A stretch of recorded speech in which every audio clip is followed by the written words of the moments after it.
विष्णु देवो ईश्वर साक्षात् परब्रह्म तस्मै गुरुवे नमः। त्वमेव माता च पिता त्वमेव त्वमेव बन्धुः सखा त्वमेव त्वमेव विद्या सदा त्वमेव त्वमेव सर्वं मम देव।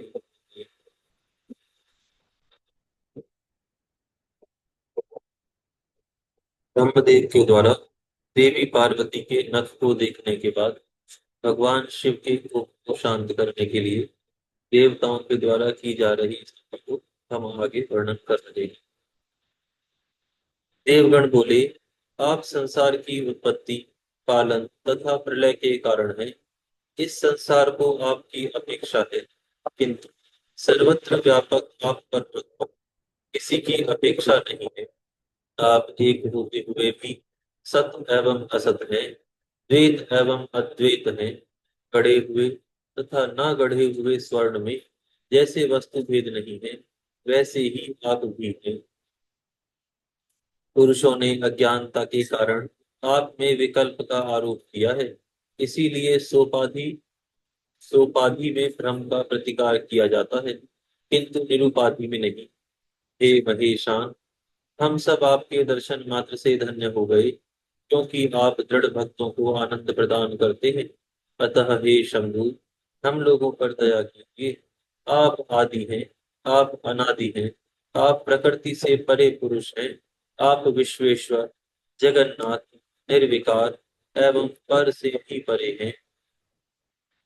हे प्रभु, रजोगुण युक्त ये जो विश्व मूर्ति पितामह ब्रह्म है और सत्व गुण से युक्त पुरुषोत्तम भगवान विष्णु है, वे आपकी ही कृपा से है। कालाग्नि रुद्र तमोगुण से युक्त है। आप परमात्मा सभी गुणों से परे हैं। आप सदाशिव महेशान, सर्वव्यापी तथा महेश्वर हैं। हे विश्वमूर्ते, हे महेश्वर, व्यक्त महतत्व, पंचभूत, तन्मात्राएं एवं इंद्रियां आपसे ही अधिष्ठित हैं। हे महादेव, हे परेशान, हे करुणाकर, हे शंकर, प्रसन्न होइए। हे देव देवेश, पुरुषोत्तम, प्रसन्न हो जाइए। हे प्रभु, सातों समुद्र आपके वस्त्र, सभी दिशाएं आपकी महाभुजाएं, भूलोक आपका सिर, आकाश नाभि तथा वायु नासिका है। हे प्रभु, रवि सोम अग्नि आपके नेत्र, मेघ आपके केश और नक्षत्र तारे ग्रह आपके आभूषण हैं। हे भगवान शंकर, आप वाणी तथा मन से सर्वथा अगोचर हैं। अतः हे देवेश, हे विभु, हे परमेश्वर, हम लोग आपकी स्तुति किस प्रकार करें। पंचमुख, 50 करोड़ मूर्ति वाले, त्रिलोकेश, वरिष्ठ एवं विद्यात्म स्वरूप आप रुद्र को प्रणाम है। अनिर्देश्य, नित्य, विद्युत ज्वाला के समान रूप वाले, अग्नि वर्ण एवं देवादिदेव आप शंकर को बार बार नमस्कार है। करोड़ों विद्युत के समान प्रकाशमान, अष्टकोण वाले तथा अत्यंत सुंदर रूप को धारण करके इस लोक में स्थिर रहने वाले आपको नमस्कार है।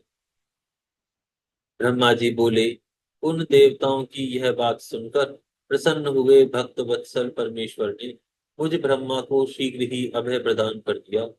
हे तात, उसके बाद भगवान विष्णु आदि सभी देवता तथा मुनिगण मंद मंद हंसते हुए परम आनंदित हो उठे। हे तात, मेरे उस रेत से अत्यंत उज्जवल बहुत से कण हो गए और अपने तेज से प्रज्वलित कणों से बालखिल्य नामक हजारों ऋषि प्रकट हो गए।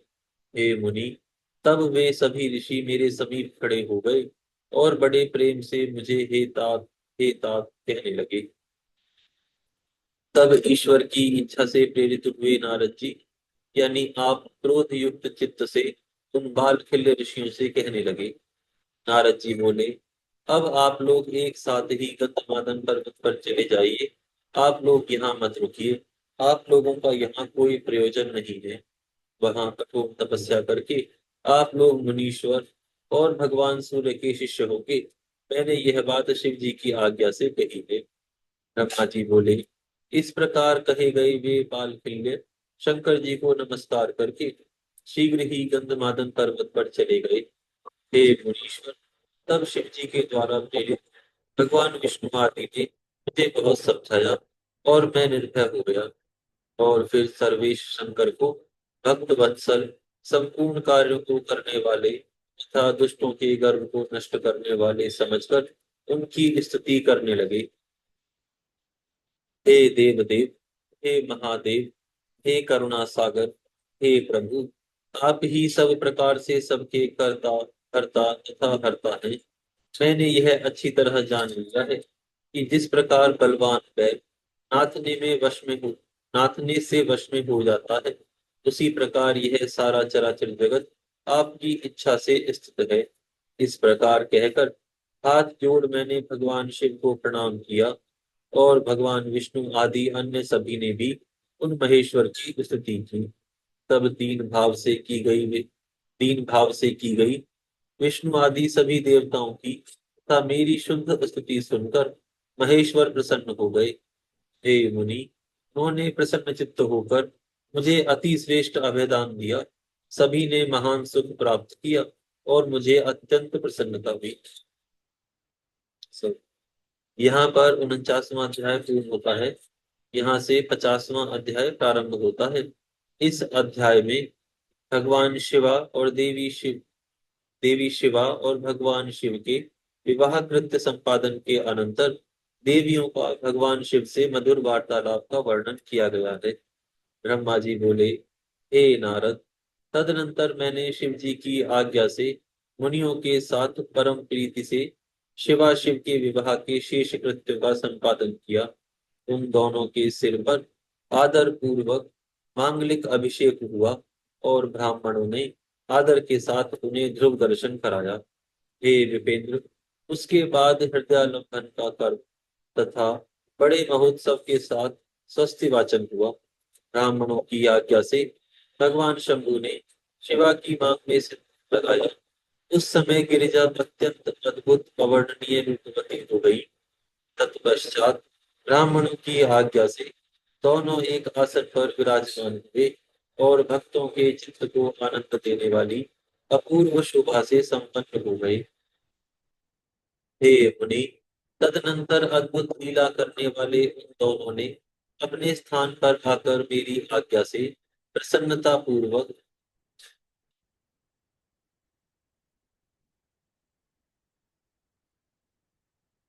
संस्त्रव प्राशन किया। संस्त्रव का नीचे वर्णन किया गया है। अग्नि में घी की आहुति देकर स्त्रुवा में अपशिष्ट घृत को जल युक्त प्रोक्षण प्रोक्षण पात्र में डालने की विधि है। प्रत्येक आहुति में ऐसा किया जाता है। प्रोक्षणी पात्र में डाले हुए घी को संस्त्रव कहते हैं। अंत में यजमान उसे पीता है। इसी को संस्त्रव प्राशन कहा गया है।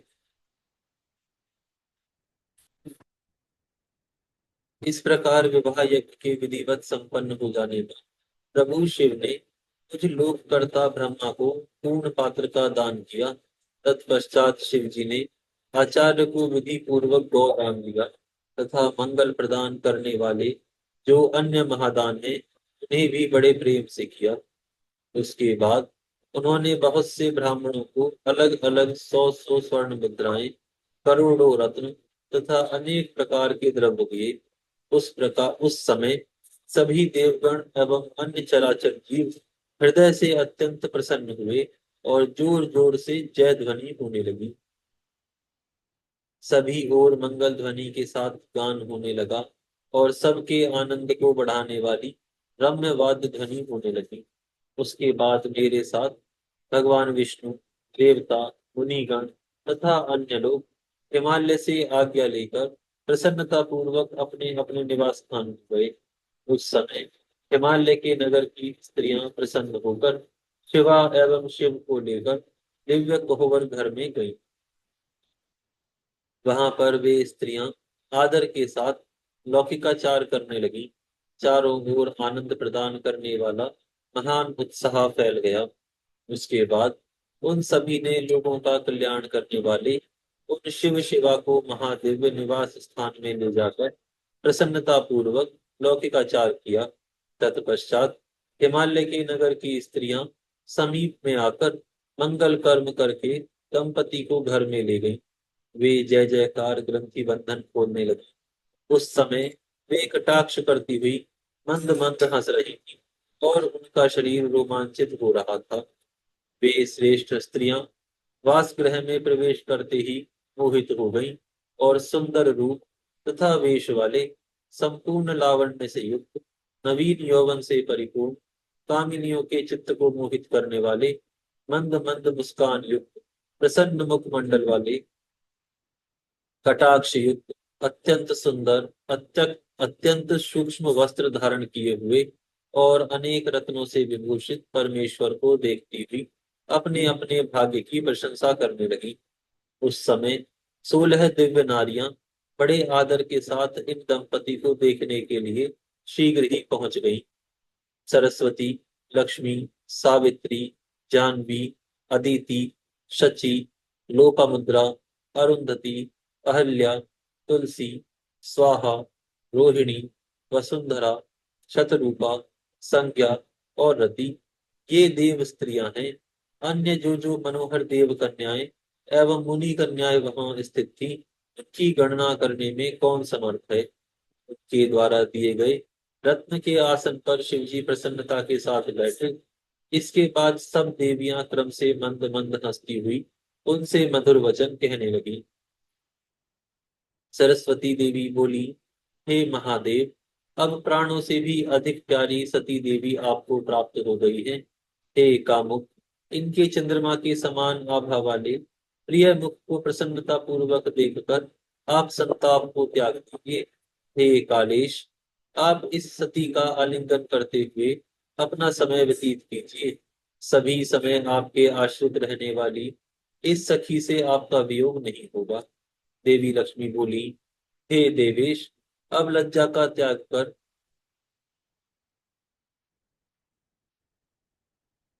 देवी सावित्री बोली, हे शंभु, सती को भोजन कराकर आप भी शीघ्र भोजन कीजिए। किसी बात का खेद मत कीजिए। और आचमन करके देवी सती को आदर से कपूर मिश्रित तांबूल दीजिए। देवी जानवी बोली, अब इस स्वर्ण कांति वाली पार्वती के केशों को पकड़ के संवारिए, क्योंकि कामिनी स्त्रियों को इससे बढ़कर और कोई भी पति से प्राप्त होने वाला सौभाग्य सुख नहीं होता। देवी अदिति बोली, हे शिवे, आप भोजन के पश्चात मुख शुद्ध करने के लिए शंभु को अति प्रेम से जल प्रदान कीजिए, क्योंकि दंपति का परस्पर प्रेम सर्वथा दुर्लभ है। देवी सची बोली, जिसके लिए आप मोहवश विलाप करते करते दर दर भटक रहे थे,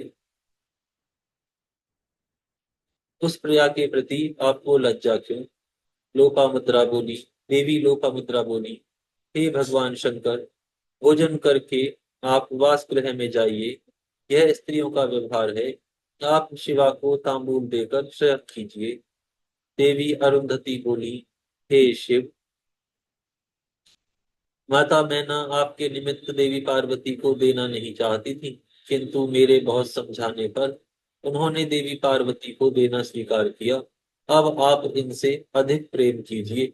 देवी अहिल्या बोली, अब आप वृद्धावस्था को छोड़कर पूर्ण विवाह हो जाइए, जिससे कन्या देने वाली इन देवी मैना को पुत्री दान से संतुष्टि प्राप्त हो जाए। देवी तुलसी बोली, हे प्रभु, आपने पूर्व काल में देवी सती का त्याग किया, उसके बाद कामदेव को जलाया। अब आपने पार्वती को प्राप्त करने के लिए हिमालय के घर वशिष्ठ जी को कैसे भेजा। देवी स्वाहा बोली, हे महादेव, अब आप स्त्रियों के वचन में स्थिर हो जाइए, क्योंकि विवाह में स्त्रियों की प्रगल्भता एक व्यवहार होता है। देवी रोहिणी बोली, हे काम शास्त्र विशारद, अब आप देवी पार्वती की कामना पूर्ण कीजिए।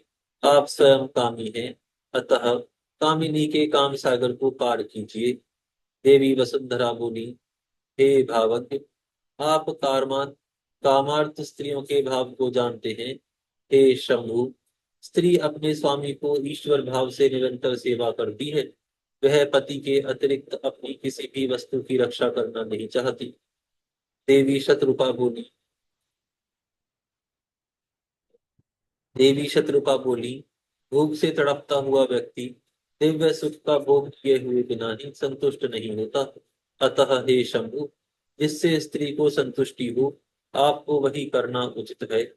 देवी संज्ञा बोली, हे सखी, रत्न दीपक जलाकर एकांत एकांत में पलंग बिछाकर उस पर तांबूल रखकर परम प्रीति से शीघ्रता पूर्वक शिवा के साथ शिव को स्थापित करो। ब्रह्मा जी बोले, स्त्रियों के वे वचन सुनकर निर्विकार एवं महान योगियों के गुरु के भी गुरु भगवान भगवान शंकर जी उनसे स्वयं कहने लगे। शंकर जी बोले, हे देवियों, मेरे समीप इस प्रकार के वचन को आप लोग ना बोले। आप सब पतिव्रताएं एवं जगत की माताएं हैं, फिर पुत्र के विषय में इस प्रकार की चपलता क्यों? ब्रह्मा जी बोले, शंकर जी की यह बात सुनकर सभी देव स्त्रियां लज्जित हो गईं और संभ्रम के कारण चित्रलिखित पुतलियों की भांति चुप हो गईं। तदनंतर मिष्ठान ग्रहण कर आचमन कर प्रसन्न चित्त महेश ने देवी पार्वती के साथ कर्पूर युक्त पान का सेवन किया। यह अध्याय यहाँ पूर्ण होता है। आज हम यहाँ विराम देते हैं, फिर कल से प्रारंभ करेंगे।